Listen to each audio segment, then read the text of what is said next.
বন্ধুসকল, কালি মোৰ ৰাতি পোৱালি আহি পালে আৰু টাইমটো 2টামান বজাত আহি পাইছে, 2:10-12 মানত। এতিয়া আপোনালোকক মই ব্ৰইলাৰ পোৱালিকেইটা দেখুৱাম। এয়া হৈছে মোৰ ব্ৰইলাৰ পোৱালি অহা আৰু চাওক, এনেকৈ মই হিটাৰ দি থৈ দিছোঁ। ৰাতি মোৰ অলপ ঠাণ্ডা পাইছে ব্ৰইলাৰ পোৱালি। চাওক, 3টা ৰাউণ্ড কৰিছোঁ। এইবাৰ অলপ ব্ৰইলাৰটো বেছিকৈ লৈছোঁ, 2088টা লৈছোঁ।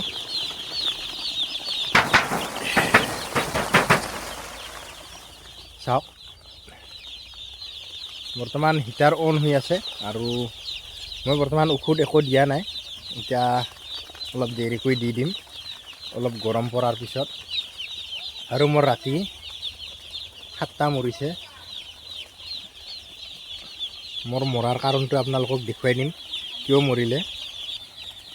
এইবাৰ মই পোৱালিটো অলপ বঢ়াই আনিলোঁ আৰু তাৰ বাবে এইবাৰ মই 3টা ৰাউণ্ড বনালোঁ। এতিয়া আপোনালোকক দেখুৱাম মই কাৰণটো কি।